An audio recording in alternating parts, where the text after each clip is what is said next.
Hey guys, Kevin Bupp here, and I want to welcome you to another episode of the Real Estate Investing for Cashflow podcast, where our mission is to help you build and maintain massive amounts of cash flow through income producing real estate investments. Now, our guest for this week's show is real estate investment expert Chris Larsen. Now, Chris is the founder and principal of Next Level Income and has been investing in and managing real estate for over 20 years. While still a college student, he bought his first rental property at the age of 21. And from there, Chris expanded into development, private lending, buying distressed debt, as well as commercial offices, and ultimately syndicating commercial properties. He has been actively involved in over 1 billion of real estate transactions. And so with that, guys, it's my honor to welcome Chris Larsen to the show. Chris, how you doing, my friend? Kevin, it's great to see you. Yeah, excited to see you, my friend. I was just on your show not too long ago. Excited to have you here and excited to talk about you, your Absolutely. background, and everything that you're involved in. And I know one of the big things that we've chatted about many, many times over again is, you're a big cyclist. You live up in North Carolina, up in the mountains, and it's one thing that we share in common. I love cycling. I've been on the bike for quite some time, Yeah. but anyway, no, you got quite an interesting story. And I'm a so little, I'm a little winter lull now myself. Yeah. yeah. So I mean, you got quite an interesting story. It's taken many different paths over the years, and so maybe for those that aren't familiar with you that are tuning in here today, let's reel it back a little bit and learn a little bit more about you, your background. I know you were a W-2 employee in the medical device field for 18 years or so. And so just tell us a little bit more about you, and then really ultimately how you found your way into the real estate world. Yeah, absolutely, Kevin. And look, it's a pleasure. It's an honor to be on the show. Your podcast was one of my favorites for many, many years in the real estate space. And still is, frankly. I think it's been terrific. You've had an awesome run here. But yeah, my first love was not real estate. It was cycling, really. And I started racing bicycles when I was 14 years old and went to college. I did well in school. I was like pretty good at math, and people were like, "Oh, you should be an engineer like your grandfather." I talk about that in my book. And I just got off the phone with a young gentleman who's Indian, and he came to this country, and he's like, "Oh yeah, like I didn't know the options, and we just thought like go to school, get a good college education." And it's funny because he's of a new generation, Kevin, where now with all this information that's out there, being an entrepreneur is like it's a real option. Sure. Where like we didn't, people just said, "Hey, stay in school, get a good, get one of these degrees like I have up on the wall." But really, I just wanted to race my bike. So I thought, well, what can I major in college? What kind of degree can I get that's going to give me some value and some options after I turn pro? So I went to college, I raced, and actually my team went pro. But the year before they went pro, I quit. And the reason is my best friend passed away in between my freshman and sophomore year in college. And I raced, and it was very hollow. It was a very kind of like meaningless pursuit. And I'm sure a lot of people are listening that you've done something and you kind of pick your head up at some point in your life and you realize, wow, there's more to life than this. Like this isn't really what it's all about. And it really hit me one day. I'll never forget. I remember exactly where I was. I won this race and I came across the line and I was in phenomenal shape, the best shape of my life. It was actually my friend's memorial race. And I won it and I felt nothing. I wasn't sad. I wasn't happy. It was literally a hollow feeling. And I went back to school. I did another race and I thought, this isn't it. I pulled out of this race and my mom was there and she's like, "What are you doing?" I was like, I'm done. And she's like, "I've never seen you quit a race before." When I said I'm done, I meant I was done racing. So I went back to school and I was just kind of searching for relationships, for meaning, trying to figure out like what I really wanted to do. And one thing I absolutely knew at the time, Kevin, was I didn't want to have any regrets in life. And I felt like if I just kept riding my bike around in circles, that wasn't really what life was about. And if my friend Chris was still around, I was like, is this is this really, the best thing that I could do if I'm honored with life and he's not? And the other thing that dawned on me was, okay, if I don't want to have regrets, if I want to take advantage of opportunities, when you're in college, you have a lot of time, but you don't have a lot of money. And as a cyclist, you don't make a lot of money either. So I was always kind of acutely aware of, like what else can I do kind of on the side? So I had little businesses and little things that I did, but I got really interested in investing.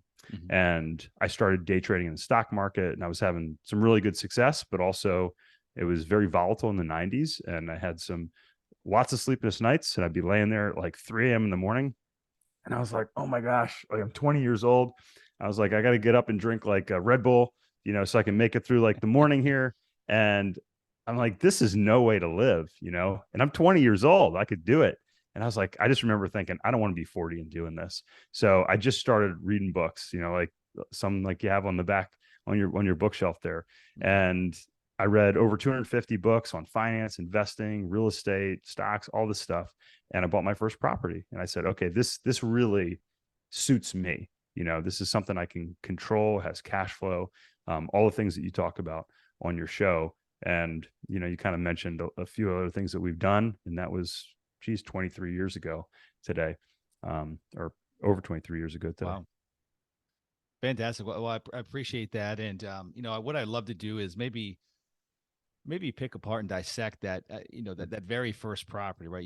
You read 250 Yeah. books, right? There was many different types of Yeah. investing. You did some day trading and there's Yeah. probably other potential routes you could have gone. You decided to go down the real estate investing road, and you bought that first property while in school, which is, I think that's a major leap of faith in and of itself. Much more risk than what most college kids are willing to take on, much more risk than what Yeah. adults are willing to take on. Right. And so I think that's the foundational layer of the story here, or at least one of them. And so maybe tell me a little bit more about that first investment property, what it was, what was the opportunity that you saw, and then ultimately what was the pivot from that point forward?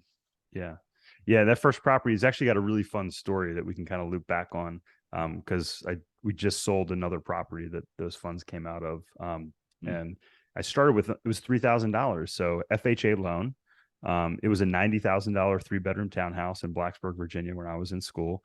My mom co-signed on the loan because when you're 21, I think I might've had a credit card at the time, Kevin, but no income, right? Like no Right. sustainable income. So, she co-signed on the loan. I eventually bought her out, but I basically was house hacking. So I had two of my friends move in with me.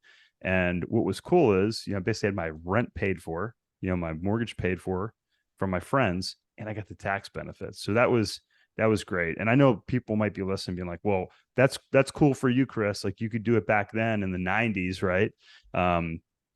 But you can still find reasonably priced deals today. Sure. If you look, and it was a neighbor that was selling the house. And what was neat is I got to become friends with my neighbor that lived next to me, another neighbor. And I eventually, when he moved out of the house, I said, hey man, when you're ready to sell it, let me know like what you're going to sell it for. And we can arrange it. You guys can save some money on the commission, and I'll buy it directly from you. And he ended up selling it to me. So I bought that first one. I bought the one next door. I went from, we'll call it 3 units, right? 3 bedrooms to 6 units. And I had my first little 6-bedroom apartment, if you will, and rented those 3 out too, self-managed them, and, just kind of started building from there. So you got the taste. I mean, the bug was there. Yeah. Oh yeah. You found your way into medical device sales. And so, where did that different path come into play?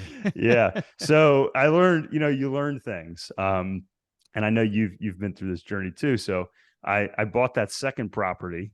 And that was like $100,000 townhouse or something like that. Maybe it was 110 at that point. It was a little bit nicer than the first one I bought, but I rapidly started to run out of money. So I learned a few things. One, I learned that you need some money, right? Like your parents can't always lend you, the money, because after $3,000, my mom was an assistant teacher. My stepfather was a contractor. So they had some money. But I needed capital. And I said, okay, what can I do? And I read Rich Dad Poor Dad, maybe about a year after I bought that property. I was walking through a bookstore in Charlottesville, Virginia, always walking through the finance aisle. And this guy looks at me and he goes, you looking for something to read? And I said, I'm like, I'm in a Barnes and Noble, dude. Like, of course I'm like, what kind of question is that? But he was just being nice, and he hands me this book, and it was purple. It was Rich Dad Poor Dad. He goes, you got to read this book. And he was in the multi-level marketing. So he kind of told me a little bit about why he got into it. And I read it, and Robert Kiyosaki talked about becoming accredited. And I was like, all right, I need to find some sort of career where I can make over $200,000. I want to be accredited. I want access to these investments that only the rich have access to, right? And I looked at different careers. I was working at a State Farm insurance agency at the time. We talked a little bit before the show. I got relicensed as an insurance agent during COVID because I got bored. Actually, there's a bigger meaning, but and the agent I worked for was Frank Beamer's nephew. Frank Beamer was the football coached at Virginia Tech at the time. And Brandon, the agent, played football. So we got to become friends. Wonderful man, wonderful person. And in our talks, as I was helping him grow his agency, he knew I was looking for bigger, better things. He goes, "You got to meet my friend." So he introduces me to his friend, and I was like, well, "What does he do?" He goes, "You guys are going to hit it off. He sells like these implants, like he goes into surgeries and stuff." Well, I have an engineering degree, Kevin, in biomechanical engineering. So we got to like analyze these implants, and I'm like, "Wait, you mean he sells these things?" And he's like, "Yeah." He's like, "How do you know?" I was like, "That's like, I got an engineering degree, man." Like, he's like, "I'm working as selling insurance, right? And I have an engineering degree." And I was like, "I got to meet this guy." So I was like, "Can I take you out to lunch?" So I take him out to lunch. I'm 22 years old now at this point. Take him out to lunch, and I'm just asking him all these questions like, "What do you do?" And I'm like, "This is so cool. Like, you're in the OR, you get to work with these implants that are. I don't think I'm smart enough to design them, but I sure think they're super cool to be able to interact with them." And I was like, "Well, how much money do you make?" And he tells me, he's like, "Well, I started out, I made this much, and then I made this much." He goes, "This year, I'm going to make." Let's just say he was well into the accredited zone, and I was like, "How can I do that?" I was like, "This sounds awesome." So I set out to go work for. I wanted to work for Johnson & Johnson. So hips, knees, those sorts of things. And within 3 years, I was doing that. And then ultimately, I transitioned to spine, which is where I spent 15 of those 18 years. You mentioned the 18-year number, and it was wonderful. Worked with a lot of great people. But the downside was I was on call for 12 years, and the time I put my head down and I was working to build my business, I wasn't spending a lot of time focused on my investments. And that's when I picked my head up and I realized, hey, I got this portfolio of single family rentals and they're not doing as well as I thought they would be doing, which is when I discovered commercial real estate. Yeah. So talk to me about when did the plan really come into effect to, Yeah. be able to get out, not necessarily, whether it be Yeah. replace your income, get out from being on call for Mhm. X number of years, right. And be Yeah. able to have more of a lifestyle Yeah. with your family, right. And have more flexibility Yeah. to do what you want when you want. So when did that really Yeah. come into play? And then talk to me about from that point forward, how many years did it Yep. really take you to make that thing happen? Yeah. So I had enough single family properties that were producing about a net $10,000 cash flow before before debt service. So all I had to do was pay those properties off, Kevin, and I was like well on the way to doing that. But around about 10 years after I started, my early 30s, it was right after my second son was born. So he just turned 11. So it was, just over 11 years ago now. Um, when I looked at it, I said, wait a minute, I can do this even faster if I sell these single family properties off and put them into commercial properties. And that's what I talk about in my book. It was really multifamily, which was my first real commercial investment. And it only took at that point, and again, this is, selling properties, putting bonuses and those sorts of things took me about 5 years to the point where, again, this is a family of four, living a comfortable lifestyle. I got to the point where didn't have to work anymore. Sold all those assets in 1031, exchange them, or just invested passively into different syndications? So the numbers weren't big enough to really do 1031s into the properties, but as you know, there's still some benefits when you sell a property. When you invest in, whether it's mobile homes or multifamily, a lot of commercial real estate, most of it has some really nice depreciation. So it was a very tax efficient way. I kind of would sell one property a year, and I would take that plus any excess cash that we had, and I would roll those into these properties. Yeah. Yeah, I guess where I'm going with that story is just Yeah. trying to understand the world of syndication when your eyes were opened up to it. It's not like maybe that was the Oh, point in oh time. yeah. I'm That's sorry. what. Well, I no, missed that part. no, Yeah. no, that's Yeah. fine. I mean, I Yeah. didn't necessarily give the cue, but that's where I'm trying to Yeah. go with this. Is Yeah. ultimately that's what you do today, right? Like, let's talk about That your is. business Yeah. today. What is your business Yeah. today? Because it Yeah. took a number of years to get where you're at, and so I was just trying to get the storyline straight. But tell the folks that Yeah. are tuning in here, what does your business look like today? Yeah. We know what it used to look like, but tell us what it looks like today. Yeah. So I'm glad we covered that because really I started out as an investor, right? Mhm. And I met a guy who said, "Hey, you got to meet my friends. They syndicate basically apartment deals," and that's who I invested with. And after doing that for a couple of years, my partner, who was a good friend of mine at the time, he started doing the same thing. He left his job and he quote unquote retired. And less than a year later, he came to me and said, "Hey, Chris, I'm going to buy an apartment building. I want you to be my partner." And I was just looking for financial independence, Kevin. Mhm. But what's interesting is I think a lot of people and anybody that has hit this point knows if you're like, "Hey, I just want to quote unquote retire, I want to leave my job," what are you going to do afterwards? If Right. you're out making six figures, if you're hustling, I'd work 16-hour days, I worked 7 months straight, one time being on call every day. Like it's it, it's in you, it's ingrained in you at that point. So I was fortunate that I said, wait a minute, I now have a story. I have this thing that I can share. We bought that first property in August of 2016, and that was our first syndication that we did together. So that kind of kicked it off. We started acquiring about one property a year. Some years it was two properties. And then 2019, 2020 rolled over. And that's when things kind of really opened up for me. The pandemic hit, and I kind of had this timeline where I was like, all right, I can't do both of these things anymore because I was managing a medical device distributorship.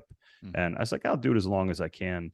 But when I ultimately decided to leave that role, that's when people started saying, "Hey, wait a minute, Chris, like you're making really good money." I was in a leadership role. They're like, "What are you doing now? Like, what do you sell real estate?" I was like, "Oh, I don't sell real estate." And I wrote my book and people started reading it. They're like, it was just awesome to be able to share the story with people that then they said, "Wait a minute, how can I do that?" So now I get to help them do Yeah. exactly what I started doing, over 10 years ago. Okay, fantastic. No, I appreciate Yeah. that. And then the business today, it's Yeah. multifamily. What markets do you guys invest Yeah. in? What size assets do you Yeah. typically buy? Yeah. So yeah, our primary focus is multifamily, and we're looking at assets typically, 20, $30 million plus. Our last acquisition was a $70 million property in Myrtle Beach. We're looking typically now at class A apartments. We like light value adds. So, properties that have been built in the last 10 years that have really stable renter populations, really stable residents that live there. We also have a self-storage team. So we have 13 self-storage properties. We built out a car wash team. So we buy express tunnel car washes, which are really nice cash flow properties. And we have 24 of those properties that are either in acquisition or under operation currently. And we have some other little kind of smaller projects that we do as well, but those are our big asset classes. Define what stable Class A apartment, where the value add Yeah. component is in something like that. Great question. Yeah. So if you read my book, you're like, oh, wait, Chris, you got to buy a property that's like 20, 30, 40 years old to be able to improve it. And what's interesting is value add really means one thing. It means you are improving the value of a property by improving the revenue. So let's talk about a property that's built in the 70s or 80s. You might have to totally gut a property to really improve it, bring it up to market value. At a minimum, maybe you're ripping out the cabinets, you're putting in new floors, you're replacing the toilets, you're putting in low flow. Maybe you have to improve plumbing and these sorts of things. Like there's a lot of work, right? And maybe you take rents from say $1,000 or $1,200 a month to maybe $200 higher than that, right? So it's still something like that. Class A, it's a newer property, not a lot to do. So we just bought a property in Savannah, Georgia, 2016 built property. So you're like, well, Chris, what are you going to do to a 2016 built property? It's like 5 years old. Well, remember, this property was designed probably in 2013, 2014 before it was built. So those finishes inside that property are almost 10 years old now Mhm. compared to like what we would consider market is. So if you go in and you can improve the fixtures, you can put in new cabinet faces, you can put in hardwood flooring, then people are going to be willing to pay more for that. New kitchens, those sorts of things. Also, we do things like we become the internet service provider. So if you're paying $75 a month for internet and now you pay us the $75 a month, it's kind of like rubs, right? When you're billing back utilities, now we have that additional income stream that's coming in. Technology packages, private yards for dogs, different amenities that you can provide. Um, Speaking to I'm just going to yeah, pick one of those utility yeah, packages when they could yeah, be with Comcast for $75, or ultimately yeah. there could be a community wide service provider. Is that something that is optional, or is it required by the residents that live in the community? Yeah. So, these things used to be optional, but a lot of times, depending on our market research, it will be, say, a mandatory technology fee. So if you come in, it's part of your rent. And depending on where the market is, where occupancy is, we decide whether we're going to make that a mandatory fee or whether that's going to be something that's voluntary. But typically, when we roll these out, it's going to be it's going to be taken up by everybody in the property. Mm-hmm. So I know that there's obviously been a lot of volatility here in the past, year, more specifically, even 8 months in the capital markets, and just continual rate increases. And I think what we're all seeing, at least on the buying side, is the expectations haven't reset yet on seller side, right? And cap rates haven't adjusted accordingly with interest rates, and so there's a delta there, and some markets bigger than others, and some assets bigger than others, what have you.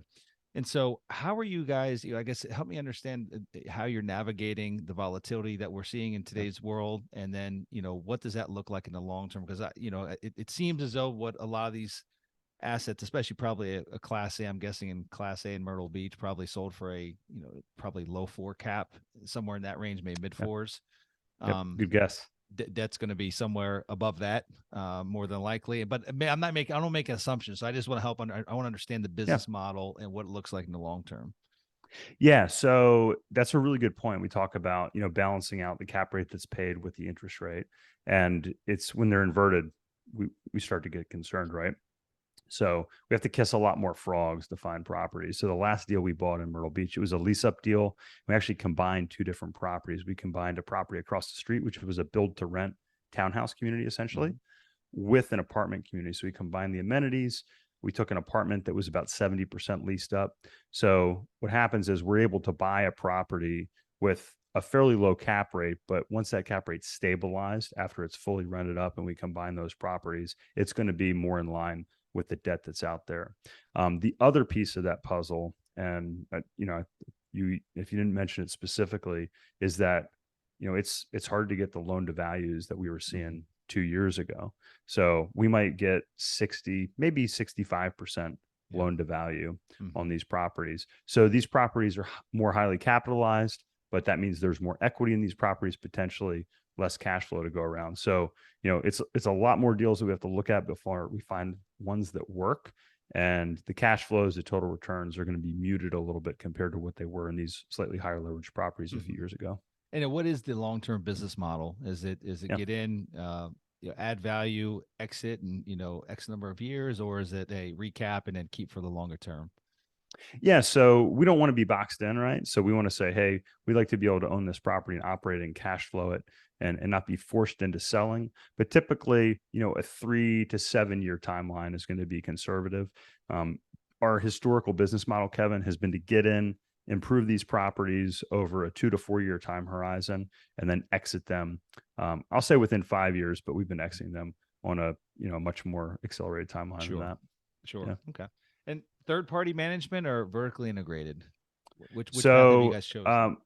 So we have a third-party manager, and we had multiple different managers depending on the markets, and we've consolidated those managers into one. So we have a nice operating partner we work with on the property management side right now. Okay, fantastic. But it's not ours. It's a third party. Okay. Yeah. Switching gears a little bit, I want to talk about something I don't know much about. I mean, from a very, very high level perspective, I know the concept, but talk to me about infinite banking and how I know that you've spoken in the past on numerous occasions. You've written articles about it, about integrating infinite banking into your family and into your financial lifestyle with your family. Talk to me about that, and maybe sure, just that basic understanding of what it is for those that don't know. Absolutely.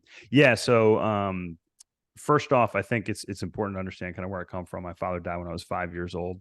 So I have we talked about losing my best friend. So I have a really acute awareness of, life and the risk that's out there when it comes to, how finite it can be. So I may have a different perspective on life insurance than some people because of what I do, but essentially, infinite banking, this becoming your own banker concept, it was pioneered by a gentleman named Nelson Nash, a few decades ago. And really, just to simplify it, and I'll describe it, and I'm going to make an analogy so I think a lot of people can relate to. But you're using whole life insurance, but you are using max funded or even overfunded whole life insurance. So basically, back in the 80s, when they revamped the tax code under Reagan, they took away a lot of the tax benefits from insurance. And they said, well, you can't put as much in because people were using it as a tax shelter. So what we're doing is we're minimizing the insurance, maximizing the cash value inside of these policies is what we're doing. Now, let's talk about term versus whole life. So I like to think of it like real estate, Kevin. So term policy, it's like renting, right? You rent a term policy. At some point, your lease is up, and the landlord can say, "Thank you, goodbye. We don't like your ability to rent here anymore, or we're upgrading the property, and it's going to cost a lot more than you can afford now, right?" Which happens in some cases.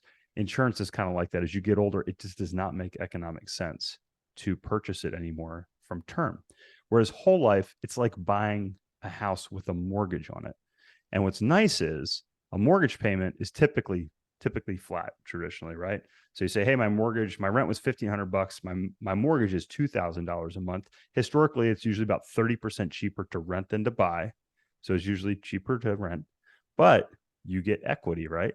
And we understand as real estate investors that equity compounds over time on the value of the property. But the other thing that happens is that mortgage payment stays flat, but also the amount on that loan goes down over time. So not only do you have a compounding effect on the value, but you have increase in your equity from baseline as well. Whole life insurance is the same. You can have a whole life policy where you pay for 7 years, 10 years, 30 years. What you can make it flexible to your term. It's typically flat. You can make additional payments. You can put additional money into that policy if you want. And what's neat is, just like a piece of real estate, you have access to that equity, and you can access that equity. The nice thing is you don't have to ask a bank to get access to that equity. And that's where the power comes in, because if you understand the concept of leverage and you can take that capital out and you can invest it at a higher rate than the cost of your capital, which we all know, it's like borrowing, from a bank, then now you can use leverage inside of your own life insurance policy while maintaining the benefits that it already has. No, that's fantastic. So give me a real world example of how you utilize it in your own personal life. Absolutely. So first off, I'm going to use kind of a like a I was going to say another word, but an oh crap example. So we go back 3 years, COVID's here. The government says, hey, you don't have to pay your rent, and hey, Chris, you can't kick your tenants out, right? And the company and the hospitals say, we're not doing surgeries because of COVID. So my medical device business is producing no cash, and I don't know if my real estate business is going to produce cash. I'm building a nice house with my wife, our dream house, okay? And I'm looking at my wife, we're in a rental, and I said, I don't know if we're going to have any money coming in for like the foreseeable future. I went, called my life insurance company, wired a year's worth of expenses, including the cash needed to continue to construct our home, like that.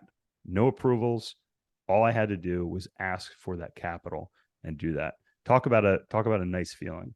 And the other thing is, you don't ever have to pay that loan back technically. So I'll just say you should, but there's a lot of flexibility because it's your own money, and you set the loan terms when it comes to Doesn't that. it kind of defeat the purpose if you don't pay it back? I mean, the compound effect ultimately comes into play when you pay that back, and you pay it at a, maybe a higher rate, correct? Well, yes and no. So here's the nice thing, because your cash value is compounding inside the policy. Oh, right. Okay. If you don't pay it back and the loan was exactly the same amount as your cash value, then yeah, it would basically wipe that out. But as long as the loan is lower, Gotcha. then it's still going to outstrip that. But yeah, you really don't. That's not an effective way to do it. Don't go set up one of these policies, take $100,000 out, buy a boat, and say, this is what Chris said to do, and I'm never going to pay it back. Like that's not a good use of it. So that's like a oh crap example. But here's another example. So you say, okay, I like to ask my investors, like Kevin, what do you do with your cash in between deals? Most investors, it's sitting either in like a money market account or a checking or savings account. Maybe it's in stocks, which that's a typically a bad place if you're planning on investing it over the short term, because that can go down real fast. But How nice would it be if you could take 100,000 that you're going to invest in a syndication or a real estate deal, park it in your life insurance policy where it's earning 4, 5, 6% inside of that policy, and also providing a value in terms of, that policy benefit if something happens to you, and then you can take it out. Mm-hmm. So let's say now most people are thinking, yeah, Chris, you take it out, but there's a cost, right? You have to borrow it.